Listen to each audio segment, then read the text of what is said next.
먹고 죽은 떡이 있는가 하면 먹고 산 떡이 있어요. 우리가 자녀에게 떡을 줘도 살리려고 주는 떡이지 죽이려고 주는 떡은 없습니다. 그거는 범죄 중에서도 굉장히 큰 범죄죠. 하나님이 우리에게 떡을 내려주셔서 우리를 살리려고 하는 것이었지만 광야에서 이스라엘이 먹은 떡은 하나님의 의도와 같이 되지 않았어요. 하나님이 광야라고 하는 훈련장에 이스라엘을 집어넣고 거기서 때를 따라서 만나를, 그리고 하나님이 주시는 생명수를, 그리고 메추라기와 그리고 따뜻하게 그리고 차가운 구름 기둥으로 그렇게 40년 동안 훈련장에 있게 하신 이유는 그 안에서 이렇게 어려운 환경 속에서도 잘 먹고 잘 살아라, 연명해라, 이런 거를 가르쳐 주려고 한 게 아니다. 너희들이 이 모든 것의 주권자이신 하나님을 발견할 수 있도록 하기 위함이다 라고 모세가 회고했습니다.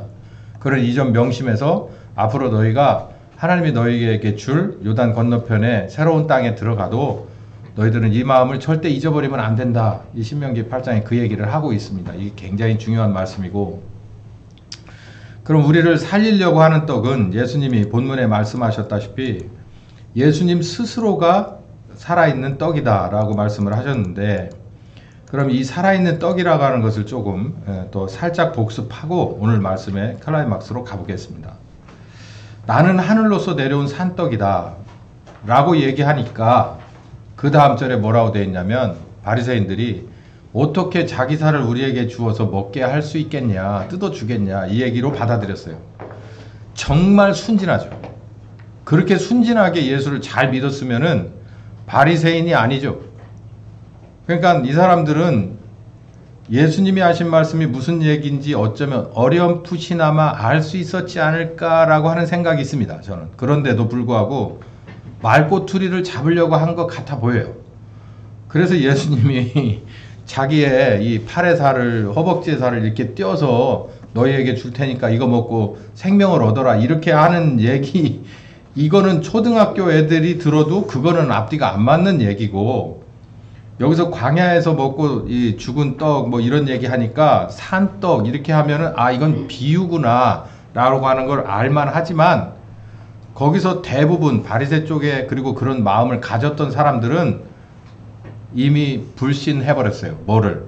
예수님이 우리를 살리기 위해서 오신 살아있는 떡이다, 생명을 주시는 무궁한 생명력이다 라고 하는 것을 불신해버렸다고. 대부분의 사람들. 근데 이 사람들이 왜 그렇게 될 수밖에 없었냐, 물론 거듭나지도 못했던 이유도 있지만, 이 사람들의 생명이나 영생에 관한 것이 어디에 묶여 있었냐면 육체 안에 묶여 있었습니다.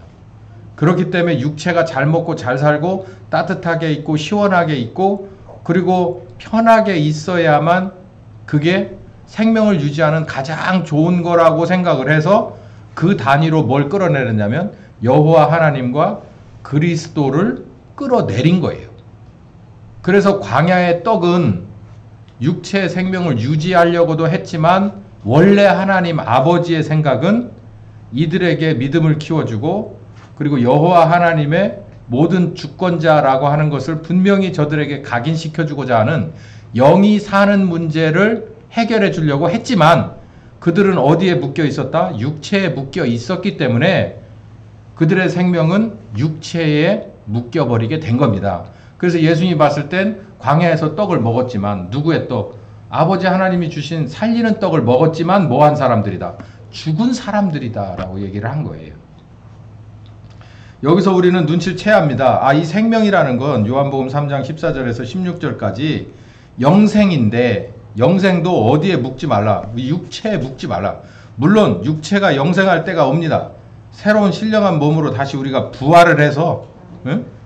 여러분, 우리 이 몸을, 이 부족한 시간과 공간을 초월할 수 없는 이 몸이 이젠 여기다 불갑을 놓고 가고 나면 시간과 공간을 초월해서 진짜 영원한 삶을 살 육체로 우리를 다시 태어나게 하는 거예요. 그게 영체, 신령한 몸, 이걸로 우리가 다시 태어나게 됩니다.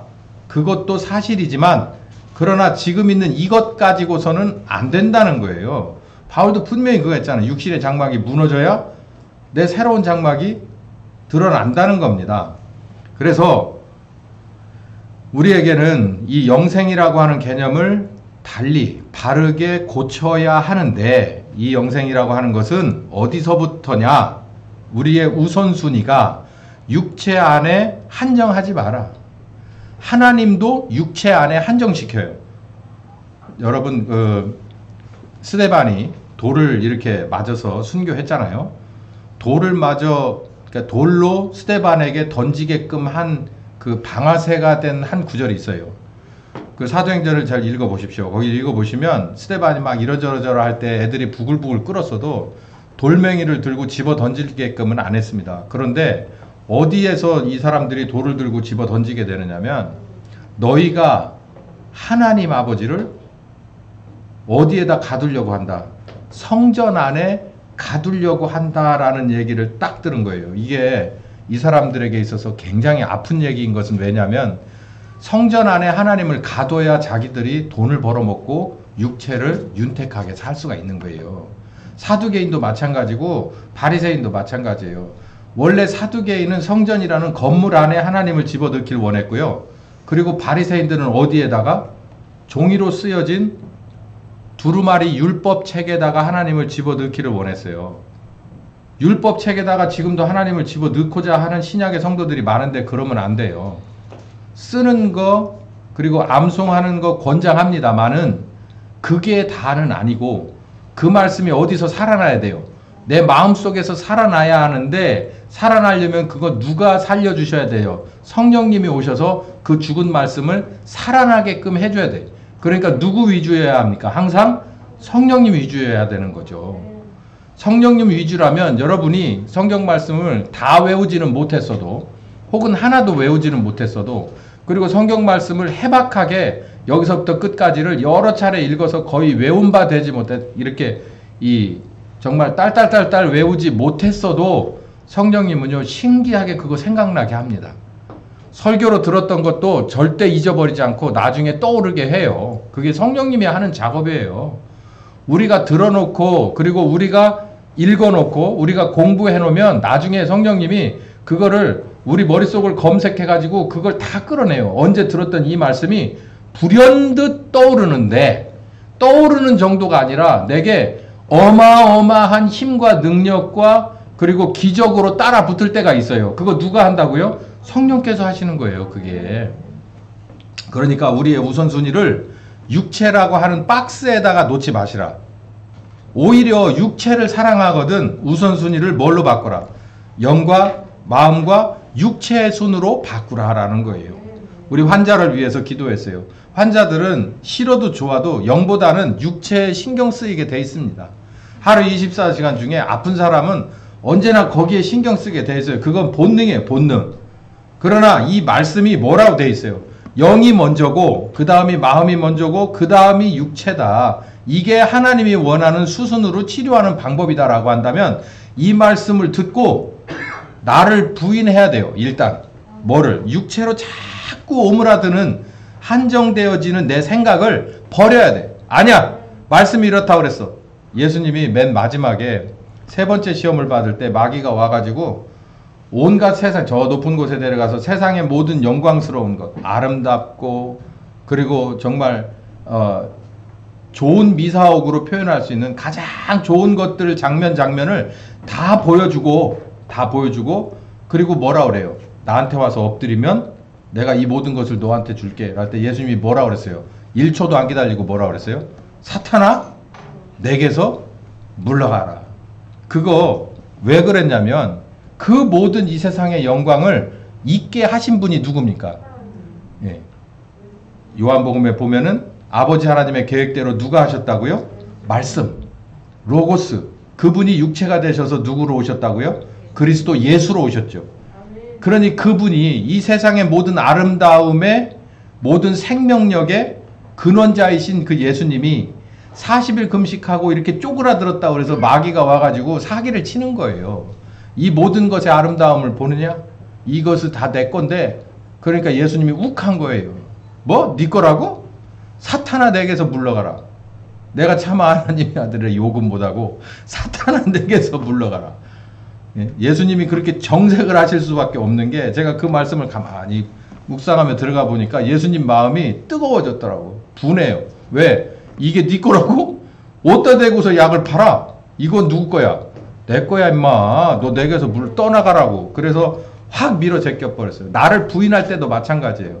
거짓을 가지고 나에게 와서 나를 유혹하고 미혹하고 희롱하려 들면 여러분 단호하게 잘라버리셔야 돼. 단호하게 잘라버려야 돼요. 예? 내가 육체가 아파요. 그러면 자꾸 이렇게 만지게 돼 있어요. 이게 이렇게 감싸게 돼 있어요. 근데 이렇게 해가지고서 낫는 게 아니라고 하는 게 믿어지거든. 확 벗어나 버려야 돼. 이걸로 사는 게, 내가 이걸로 사는 게 아니야. 확 벗어버려야 돼요. 무엇으로 살아요? 말씀으로 살아. 말씀으로 살아. 말씀으로 내 영과 마음과 육체가 새로워진다. 그러면서 나를 확 부인해버리고 이 말씀으로 나를 방향을 설정을 하면 그 다음에 예수님이 3번 시험 받아서 마지막으로 사탄아 물러가라고 한 다음에 그 다음에 곧바로 나오는 말씀이 뭐가 나와요? 누가 옵니까? 천사가 와서 수종을 들었더라. 그렇게 돼 있어요. 답이 오는 거예요. 답이. 그냥 알아서 네가 회복해 이렇게 놔두지 않아. 네가 알아서 깨닫고 그쪽으로 들어가가지고 잘 되면 좋고 안 되면 말고 이렇게 하진 않고 그 다음에 바로 천사를 보내서 그 굶주린 예수님의 육체를 수종들게 했다는 거예요. 회복되게 했다는 거예요. 지금은 천사가 오지 않습니다. 우리에겐 누가 와요? 성령께서 이미 와 계세요. 내가 나를 잘못 알았던 것, 나를 희롱하는 것, 나를 유혹하는 것을 단호하게 잘라버리실 때 곧바로 누가 내 마음속에 와서 평안을 주느냐면 성령님이 와서 내게 평안을 주는 걸 믿으시기 바랍니다. 그러면 여러분 잘하신 거예요. 근심이 아니라 평안이 오면 그건 성령께서 내게 오셨고 근심 마귀는 떠나버린 거다. 이렇게 확증하시면 되는 겁니다. 우리는 육신을 쫓지 말고 영을 따라가야 됩니다. 육신을 중심으로 사는 게 우리의 본능이라서 육신을 따라갈 수밖에 없어요. 이게 성경 말씀 이렇게 공부하는데도 졸리잖아. 졸려. 이 졸리는 건 어쩔 수 없어요. 영이 졸린 건 아니잖아요. 육체가 졸린 거잖아요. 육체가. 육체가 졸린 거 이거 정말 세상에 이거보다 무거울 수 없는 게 눈꺼풀이라고 얘기하잖아요. 식후 눈꺼풀. 세상에서 제일 무거운. 역도 그 천하장사도 들을 수 없는, 들어서 이겨버릴 수 없는 게 식후 30분 뒤에 눈꺼풀이라는 거예요. 이게. 예. 그거 분명히 마음에서 오는 건 아니고 영에서 분명히 그건 더 아니고 육체에서 오는 겁니다. 자, 그러면 여러분 가만히 보세요.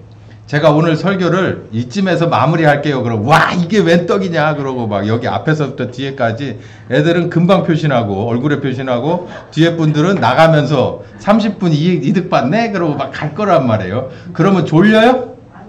안 졸린 거야. 그게 신기하게 여기서는 졸린데 바로 30분 일찍 끝내주고 갑시다 그러면은 바로 정신이 바짝 나는 거예요. 그러니까 뭐가 마음인가? 뭐가 중심인 겁니까? 열쇠를 쥐고 있어요. 내 마음이. 예? 식사를 아무리 내가 오늘 새벽에 일찍 일어났어도 내가 정말 사랑하는 사람, 요즘 말대로 설레는 사람과 데이트가 있으면 졸려요? 그 앞에서? 식후 30분 뒤에 막 이렇게 꾸벅꾸벅 졸아야 돼? 안 되는 거지. 그건 아닌 거예요. 그러면 상대방이 오해합니다. 또 그럴 일은 없어요. 육체 쫓지 마시기를 예수님의 이름으로 축원합니다. 무슨 수를 써서라도 자기를 부인하시길 예수님의 이름으로 축원합니다. 왜요? 이 시간 이 말씀은 여기서 끝입니다. 조는 건 끝나고 졸 수도 있고 주무실 수도 있고 내일도 얼마든지 필요한 시간에 조실 수 있어요. 근데 이 말씀은 그러고 보면 가만히 보면 이게 영적인 장난인 게 이 졸음도 옛날에 그 부흥 강사 분들이 졸음막이라고 그랬어요. 그래서 졸잖아요. 그럼 한 15분쯤 손바닥에서 막 찢어지고 피날 정도로 박수치고 북치고 뭐 했냐면은 졸음막에 쫓아! 그러면 전도사가 올라와갖고 막 북치면서 뭐 했냐면 예수의 보혈 막 보혈 찾고 막 난리가 나는 거야. 그래서 막 이제 징그러울 때쯤 되면은 그만하고 이제 올라와서 설교를 다시 시작하면 졸음막이 하나도 없네. 그러고 설교를 시작해요. 그것도 일리가 있어요. 예. 이게 마음 문제예요. 마음 문제. 기도원에 올라올 때 마음이 뜨거워서 갈급해서 올라왔는데 잠깐 마음을 노는 사이에 누가 치들어오는 거예요? 사단이 들어와가지고, 아니 설교 시간에 평안한 건 좋은데 졸음을 주는 건 아니에요. 이건. 예? 제가 가끔 그래서 신약과 구약을 팔으니까 약 드시면 이렇게 조는 분이 있다고 얘기를 하는데, 약에 취해서 그건 옳지 않습니다. 그러시면 안 돼요. 육체를 쫓지 마십시오. 육체를 쫓으면 계속해서 쫓을 만한 이유와 동기부여를 해줍니다. 근데 그걸 거부하면요, 그냥 그걸로 끝나는 거예요. 다음번에 또 오면 또 거부를 해버리세요. 그럼 그 다음이 없어요. 근데 하나를 양보하면 2개가 생기고 10개가 나중에 양보해야 되는 상황이 돼요. 실험해보세요. 제 말이 틀렸나? 절대 그렇지 않아요. 하나를 딱 끊어버리세요. 이거는 아니다 라고 할 때 딱 끊어버리면 그걸로 딱 끝납니다. 사탄아 내게서 물러가라 그러니까 싹 끝났어요. 그리고 천사가 와서 수종을 들었어요.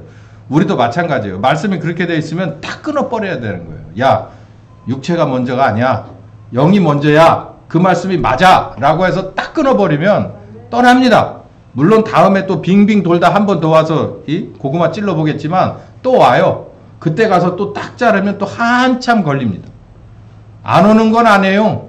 끝까지 달라붙어서 어떻게든 쓰러뜨려 하겠지만 우린 그때그때마다 성령님 함께 계시니 이겨낼 줄 믿습니다. 영적인 생각은, 영을 쫓으면 영적인 생각을 계속해서 하게 돼 있어요. 영을 쫓아보세요. 아, 영으로 산다. 이 말씀이 맞아. 그럼 평안이 딱 돼요. 그럼 성령님이 와서 내게 그 다음 단계를 알려줘요. 영의 생각은 이런 거야. 그러고 생각을 알려주면은 이걸 알아야 돼. 이게 뭐냐면 내가 이렇게 해서 하나를, 육체의 생각을 거부해 버렸더니 마음에 평안이 왔다. 생명과 평안. 그럼 성령님이 오셨네. 그럼 성령님 오셨구나. 그러면 오셨네벼. 그냥 이렇게 아니죠. 굉장히 기뻐하고 감사하고 감격해야 돼요.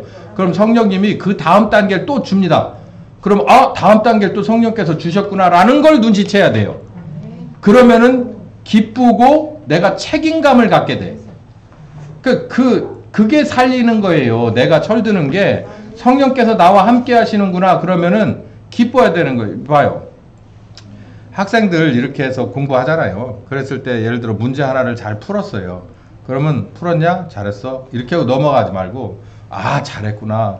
그럼 이런 건 어때? 그러고 이렇게 해주면 애들이 공부를 배우는 것 그 이상으로 자기가 성취감과 칭찬받는 것에 관해서 성숙해 갑니다.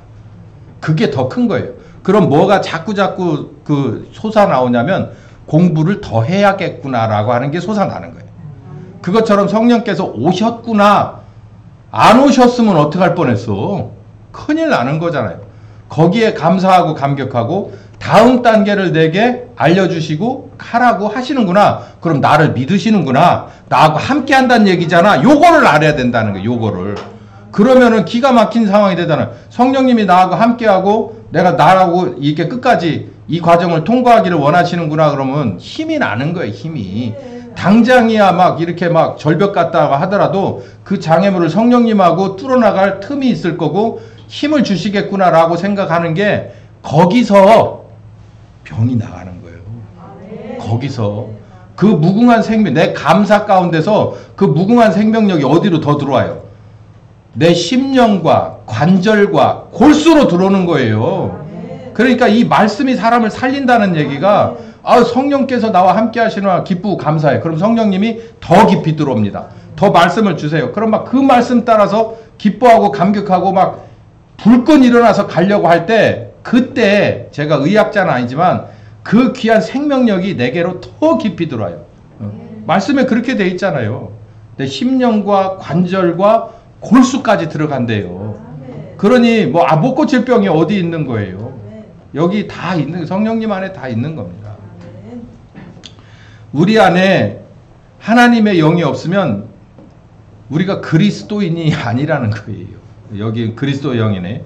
누구든지 그리스도의 영이 없으면 그리스도의 사람이 아니다. 반대로 누구든지 그리스도의 영이 있으면 하나님의 자녀다라고 얘기를 하는 거예요. 그러니 여러분, 우리 이거 살 길입니다. 살 길. 예수님이 오셨다 하더라도 생명의 떡으로 우리 앞에 쫙 차려져 있다 하더라도 이 생명의 떡이 정말 내게 생명을 주는 대로 내가 우선순위를 바꾸고 성령님 따라서 깊이 내가 그 안에 그분이 내 속으로 깊이 들어오시지 못한다면 안 바뀌어요. 그러면 뭐가 되냐면 생명의 떡은 오셨지만 나는 여전히 뭘 먹고 있는 떡이라? 광야의 떡을 먹고 있는 거라 그냥 그거 먹고 조금 연명하다 또 배고프고 또 굶주리면 또 가서 또 조금 먹고 연명하고 좀 먹고 그러다가 때가 돼서 이제 끝날 때가 되면 그대로 심판하면 어떻게 돼요? 그럼 그 잘못된 아주 온전하지 못하니까 끝나는 거죠. 말 하나 마나 슬픈 일이 벌어지는 거예요. 그래서 예수님이 먹고 마시는 자라는 것을 단서로 달았습니다. 바리새인들은 지금도 바리새와 같이 본능적으로 불신하는 마음을 가진 사람들은 먹고 마시는다는 것에 대해서 절대 이해할 수 없어요. 근데 믿음을 가지고 달려들면 이 먹고 마시는 게 뭐라는 걸 단박에 알 수 있습니다. 53절부터 읽어봅시다. 시작. 예수께서 이르시되 내가 진실로 진실로 너희에게 이르노니 인자의 살을 먹지 아니하고 인자의 피를 마시지 아니하면 너희 속에 생명이 없느니라 라고 하는 거예요. 봐요. 생명의 떡이니까 그 떡을 뭐 어떤 속담이 있습니까? 무슨 떡? 뭐 그런 떡 뭐 이런 거 있듯이 생명의 떡이 있으면 뭐예요? 그거를 그 생명의 떡을 내가 먹어야죠. 먹어야 그 생명이 내게 있는 거 아니에요. 생명의 떡은 떡대로 저 테이블 위에 있고 나는 여기서 보고 기뻐하고 감격하면 이게 다 되는 게 아니거든. 먹어야 된다는 뭔가 세부적인 단계 하나가 더 있다는 거죠. 그게 뭔가를 보자고요. 54절 내 살을 먹고 내 피를 마시는 자는 영생을 가졌고 마지막 날에 내가 그를 다시 살리리니. 자, 여기서 제가 영생이 뭔지 가르쳐 드렸죠. 영생이 뭐라고 그랬습니까?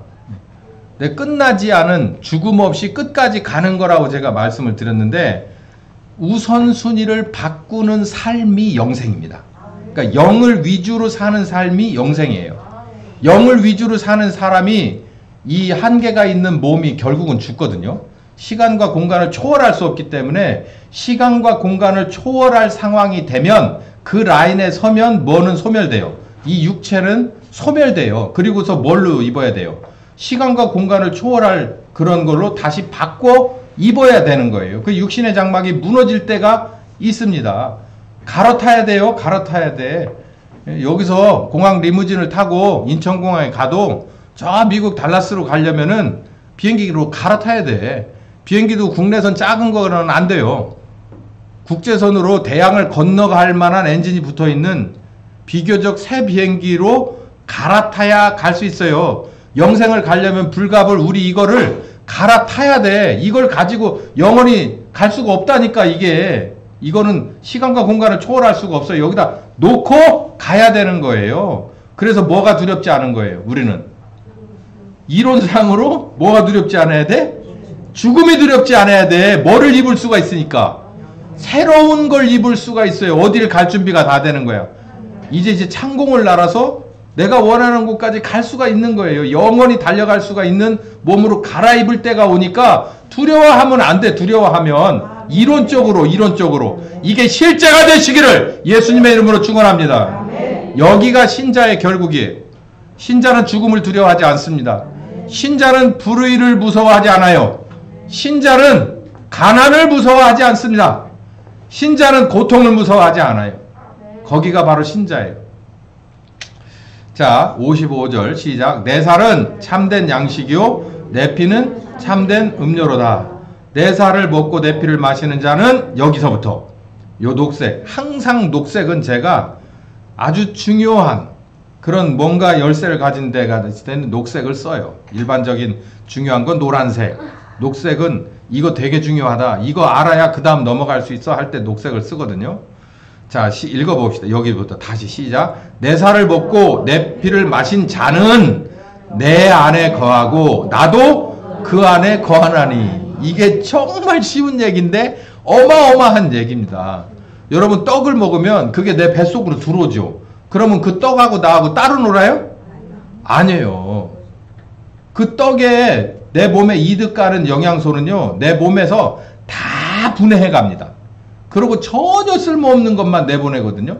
근데 하나님의 아들의 피와 살이 필요 없는 게 어디 한 점이라도 한 방울이라도 있겠어요? 그러니까 그 피와 살을 먹고 마셨으면 그건 다 어디에 흡수돼 버린다는 거예요? 내 몸에 흡수가 된다는 거예요. 그래서 영의 양식은 영으로 가고 마음의 양식은 마음으로 가고 육체의 양식은 육체로도 갑니다. 이게 누구의 말씀하고 똑같아요? 하나님의 말씀으로 사는 법을 가르쳐준다. 예수님이 그랬어요. 자, 57절 시작. 살아계신 아버지께서 나를 보내심에 내가 아버지로 인하여 사는 것 같이 나를 먹는 그 사람도 나를 인하여 살리라.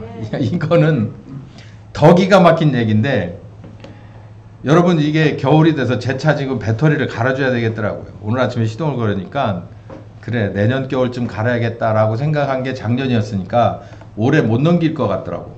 그래서 이거 갈아야 되겠다라고 하는 생각을 했는데, 배터리가 현찮은 차를 가지고 겨울 아침마다 시동을 두려움 속에서 이렇게 걸어보신 분은 배터리 갈고 나면 어떻게 되는지 아실 거예요. 배터리를 딱 갈고 나와가지고 그 다음날 아무리 추워도 있죠, 시동 딱 키 넣으면 어떻게 돼요? 그냥 일발 시동입니다. 일발. 그냥 힘있게 끼 이렇게 걸리는 게 아니라 어떻게 걸리냐면 딱 넣으면 붕 하고 걸려버려요. 달려갈 준비 끝 하고서 거는 거예요. 갈까 말까 갈까 에이 가주자 그러고서 걸리는 게 아니고 딱 걸면은 준비 끝 그러고 부릉 하고 걸리는 거예요. 여기 보면 예수님의 피와 살을 먹고 마신 사람은 이렇게 보는 거예요. 살아계신 아버지께서 나를 보내심에 내가 아버지로 인하여 사는 것 같이 봐요. 아버지로 인하여라고 하는 것은 아버지로부터, 아버지 때문에, 제가 이걸 배터리로 놓고 본 거예요. 예수님은 누구를 배터리로 살았어요? 여기 안에다가 뭘 품고 살았다고요? 아버지를 품고 살았다고. 아버지를 품고 살았어.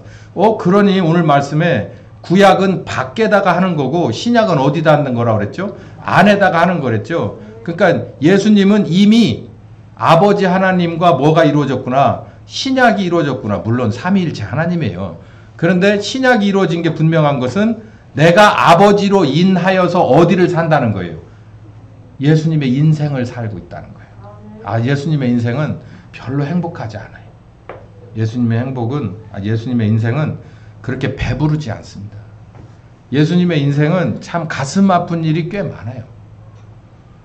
뭐 정말 많습니다. 예수님 진짜 하고 싶은 얘기 되게 많은데, 예수님은 정말 거의 시작부터 끝까지 뭐라는 걸 떨쳐버리기 어렵냐면 사생아라고 하는 구설수를 떨쳐버리기가 어려워요. 지금도 예수님이 성령님으로 잉태돼서 마리아가 잉태해서 예수님 낳았다 그러면 여기서 예수 믿는답시고 교회 나와 있는 목사부터 시작해서 몇이나 믿겠습니까? 그 진심으로 하나님 앞에 가서 정직하게. 모르는데 그냥 믿는 걸로 해주자 이런 사람들도 꽤 많을 거고, 야 이건 정말 말씀이 육체가 되셔서 몸을, 이 마리아의 몸을 쓰셨어 라고 하는 걸 분명히 고백뿐만 아니라 본인이 이해가고 경험해서 이거라고 하는 사람이 얼마나 됐겠어요. 그러니 그 당시 유대 사회에서 예수님은 사생아였어요. 어디 가서 바람 펴서 얻어온 씨앗이라고. 정말 드라마 같은 얘기인 거예요. 이런 구설수에 올렸죠. 뿐만 아니라 예수님은 좀 특별한 데가 있어요. 예수님은 평범하지 않은 아이입니다. 저도 자식을 키워보면 어렸을 때 살짝 평범하지 않은 애가 있었어요. 뭐 지금이야 뭐 생활 잘하고 지가 하나님하고 저보다 더 가까이 가려고 애를 쓰지만 어렸을 때 걱정스러웠을 때가 있었어요. 예수님이 왜 그런 류의 그 어린아이였냐면, 예수님이 그 성전에서 이렇게 한눈 팔고 있다가 다시 이렇게 가가지고 야 너 엄마 아빠 따라왔어야지 막 혼내니까 뭐라 그랬어요? 예수님이 내가 내 아버지 집에 있는데 왜 놀래슈? 이게 평범한 애 입에서 나올 소리입니까 이게? 저는 우리 교회도 평범하지 않은 애들이 큰일 하게 될 줄 믿습니다. 예. 그러니까 성경을 보면 평범하지 않은 애들이 큰일을 해요. 지극히 평범하고 세상적인 애들은 그 에서처럼 이상하게 돌아가고 마라. 평범하지 못한 애들, 요셉과 같은, 야곱과 같은 이런 애들을 하나님을 만나면 바뀌어질 줄 믿습니다. 하나님이 원래 그런 분이세요. 예수님은 비록 아버지를 마음속에 품고 살았다. 그래서 내가 아버지로 인해서 삶 속에 거친 삶을 내 목표를 향해서 아버지 뜻대로 걸어가고 있다. 이렇게 사는 것처럼 너희들도 내 피와 살을 먹는다면 이렇게 살게 될 것이다. 그러니까 우리 마음속에 누구를 품고 사는 거라고요? 정말 끝없는 정말 네 능력과 힘이 나오는 배터리이신 나를 사랑해서 십자가에 정말 기꺼이 죽으시고 나와 지금도 함께 하시는 그 주님이, 예수님이, 그 예수 그리스도가, 그분의 영이 내 속에 있는 거예요. 네, 이게 바로 생명입니다. 영원한 생명. 이 영원한 생명이 있어야 뭐가 없어지고 나면, 이 육체가 없어지고 나면 새 거 입고 영생을 가는 거예요. 자, 58절 시작. 이것은 하늘로서 내려온 떡이니 조상들이 먹고도 죽은 그것과 같지 않으며 이 떡을 먹는 자는 영원히 살리라. 영원히 사는 걸 어디로 이렇게 집어넣지 말라고 그랬어요? 내 지금 있는 이 육체 안에 넣지 말라고 그랬어요. 여기다가 넣기에는 너무나도 고급스러운 겁니다. 이거 영원한 영생을 유한한 몸에다가 넣으려고 하지 마세요. 차라리 내 영에다가 집어넣으면 그게 마음으로 흘러내리고 육체로 흘러내려서 아무리 유한한 몸이라도 그 안에서 질병도 격퇴되고 그리고 상처난 것도 회복되고 삐뚤어진 것도 바로잡아지는 걸 믿으시기 바랍니다. 하나됨이죠. 우리 교회 이름입니다. 하나됨. 하늘로부터 내려온 떡, 예수님의 피와 살은 하나 되어야 돼요. 하나 되어야. 어떻게 하나 되냐면은 6절, 14장 6절 시작. 예수께서 가라사대 내가 곧 길이요 진리요 생명이니 나로 말미암지 않고는 아버지께로 올 자가 없느니라. 예수님의 십자가를 지고 놓으신 길, 이게 바로 길입니다. 어디로 향하는 길이에요? 아버지께로 향하는 길. 길이 없었어요. 근데 예수님이 십자가 지고 인생 사시면서 십자가에 죽으셔가면서 뭘 놓았냐면 아버지께로 돌아가는 길을 놓았어요. 예수님이 뭘 보여주셨냐면 진리를 보여주셨어요. 여러분, 진리를 눈에 볼 수 있습니까? 진리를 눈에 보려면 정말 한동안 소동이 납니다. 물이 위에서 아래로 떨어지려면 있죠. 그 물을 누군가가 위로 갔다가 떨어뜨려야 돼요. 물 위에서 아래로 떨어지는 거 진리입니다. 바로 이 진리를, 하나님의 진리를 몸을 입고 오신 예수님이 보여주셨어요. 뿐만 아니라 우리에게 십자가 지고 부활하셔서 우리에게 생명도 주셨습니다.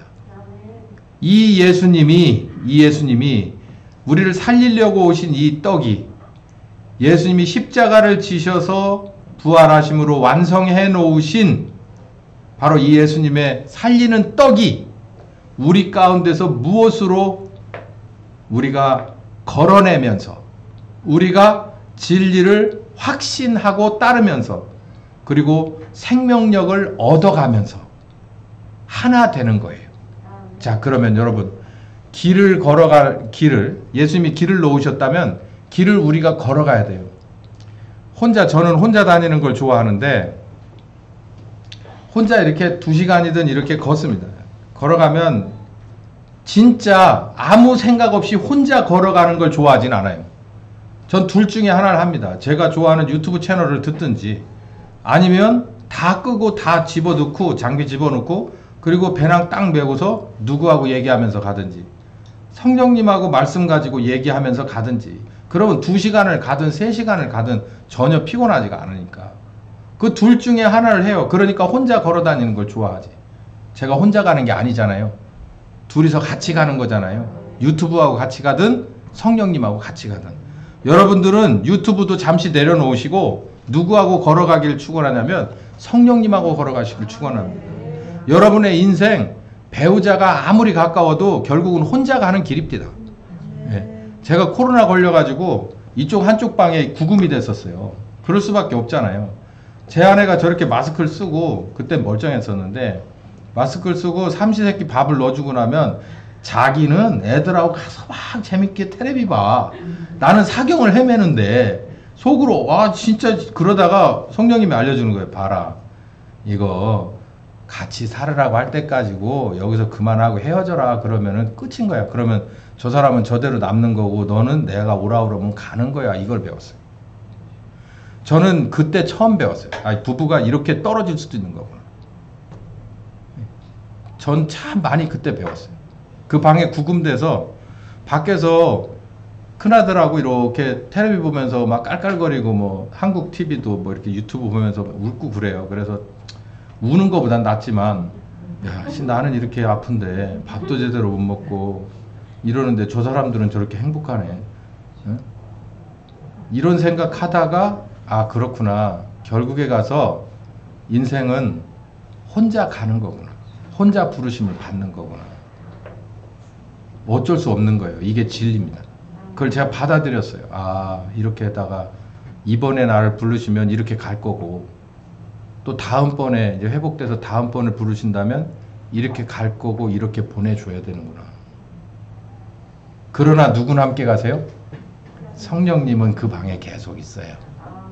많은 것을 가르쳐 주셨어요. 예, 제가 걸어서 못 가고 네 발로 기어서 화장실을 썼어요. 성령님은 계세요. 그 자리에 계십니다. 계셔서 함께 해요. 절대로 떨어지지 않습니다. 예수님이 십자가로 보여주신 길을 성령님과 함께 끝까지 가시길 예수님의 이름으로 축원합니다. 예수님이 십자가 지면서 보여주신 진리가 있어요.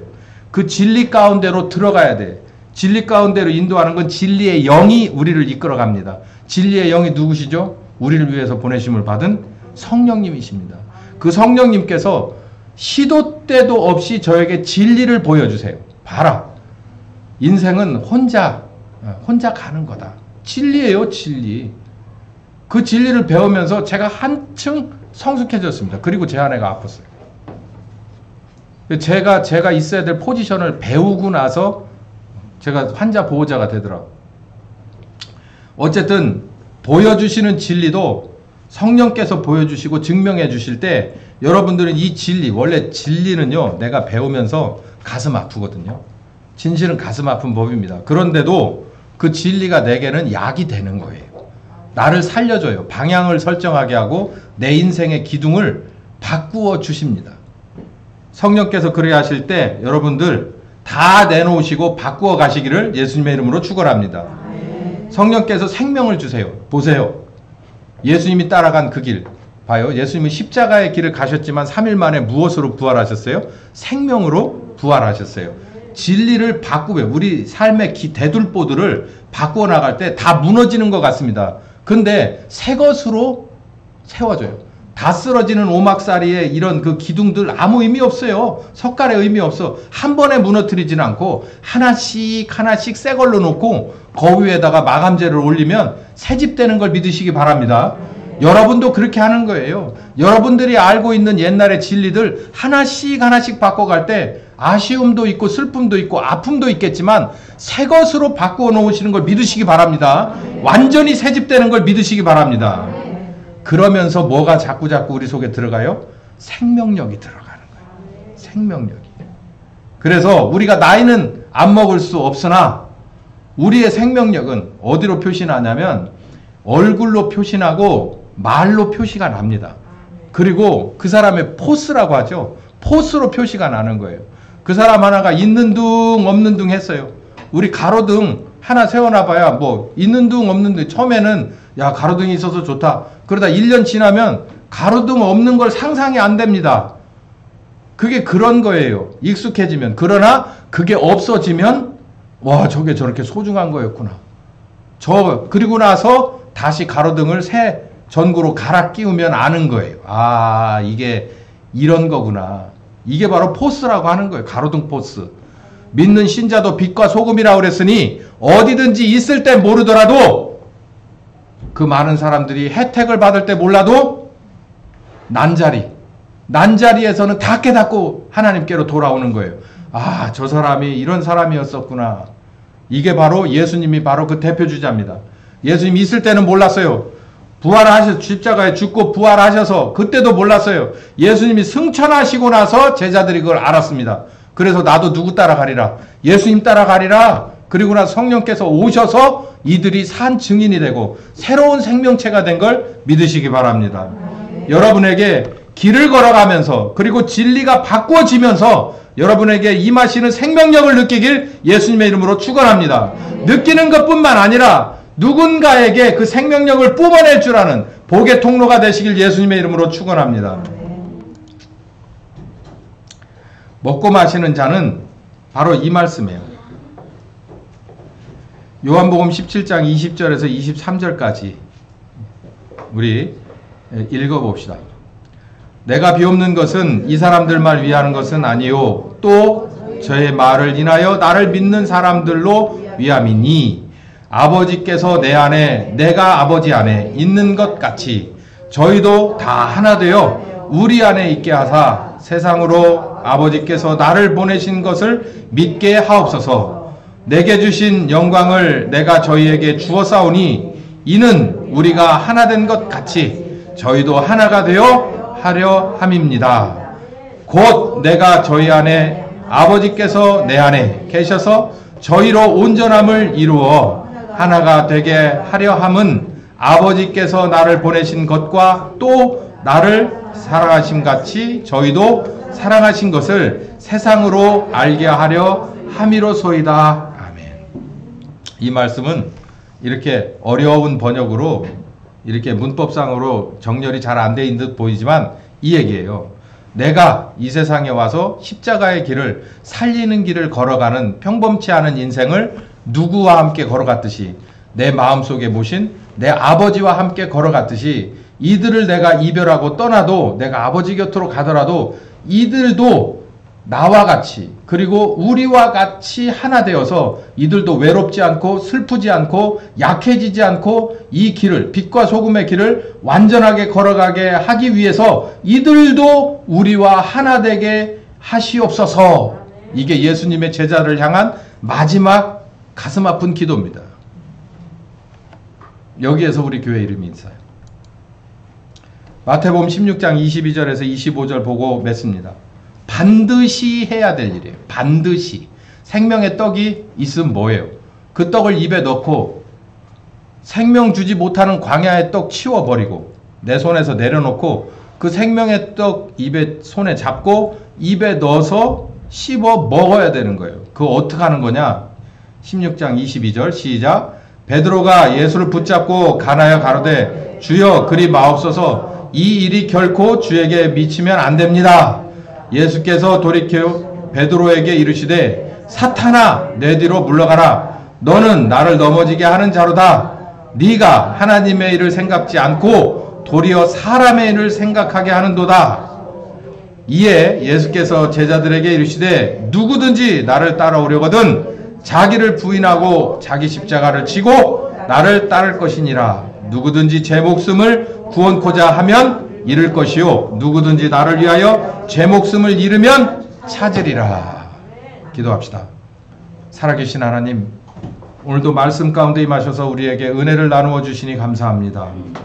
산떡이신 우리 예수님, 광야에서 하나님이 주셨으나 먹고 불순종하여 죽어버린 자들과 같지 않게 신약시대 우리더라도 그 전철을 밟지 않고 살아계신 하나님, 바로 보내신 예수 그리스도 산떡을 성령님과 함께 나를 부인하고 십자가 지고 끝까지 따라붙어 내 길도 완전히 걸어내고 내 진리도 완전히 바뀌고 무한하신 생명력으로 다 걷어 입을 수 있는 우리 모두가 되게 하여 주시옵소서. 예수님의 이름으로 기도했습니다. 아멘. 네, 오늘 여기까지